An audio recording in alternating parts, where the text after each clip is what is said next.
Hey guys, this is Brian Jones from Valhalla Academy in Frankfort, Kentucky. And today we're going to work on the paper cutter choke. So this is a high percentage choke. Depending on how they turn their head, it may be more on the windpipe or more across the carotid artery. But it is a tight choke, it's a high percentage choke, and it's something that I teach early on, especially people that are a little bit bigger, that like to be in cross-side and north-south. Works really well for them. So you slide back this way just a little bit for me. Okay, so we're in cross-side. So the basic idea behind this is I want to get my arm under his arm on this side. And I'm going to do this on both sides so you can see. But I'm going to reach under here. This is going to happen as I'm pinning him. So I'll reach under so that my hand is in the back of his collar. I've got 4 fingers in, knuckles to the ground. I'm here, okay? I want to make sure that his hand is over here and I keep it pinned. If it's on this side, it's easier for him to defend this choke. So I want to make sure that I wait until his arm is on this side. So I keep my head down. This hand is going to be sneaky. I don't want to drive this. If I drag it from his face, it's going to tip him off. So I come up here, grab the material on his gi. I can get the collar, but since I'm taking the slack out, because I'm pulling in with this one, I'm not going to have much to grab onto.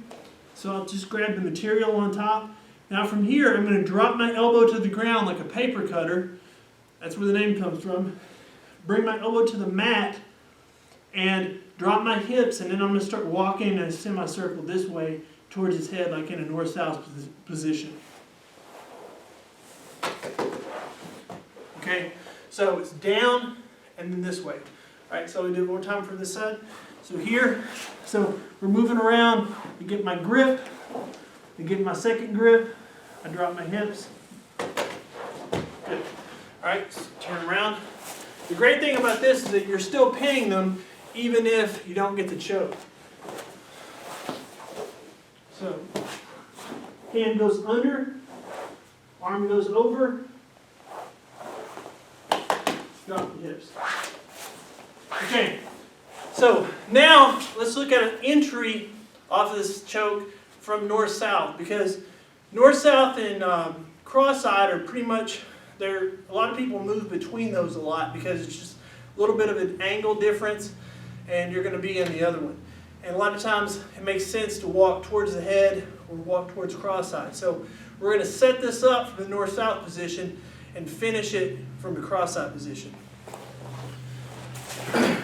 All right, so here, so if I'm pinning Mike here in north-south, I'm going to take the same arm that we were working with here and go under.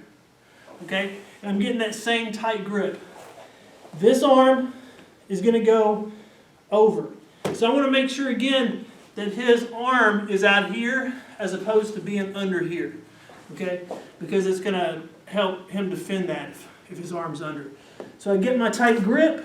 Okay, I set this up, I grab this, and now I'm going to move into cross-side, roll this over, and drop it to the ground, and slide back around. All right, so we go 1, get the grip, 2, get the second grip, walk around, keep the pressure down, roll this over, now drop the hips.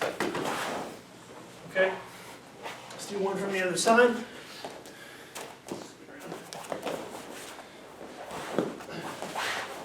All right, so you're going to see arm comes under.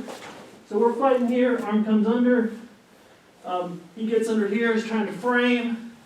I get my hips up a little bit if I need to make some space. Walking around, drop this, and turn. All right, so that's the paper cutter choke. 2 entries, the basic entry. So work on that one first. The north-south entry, it's a good alternative entry. It's a little bit sneakier. And that's a super high percentage move that you should know early on. This is Brian Jones from Valhalla Academy. Train hard, train smart, train often. See you next time.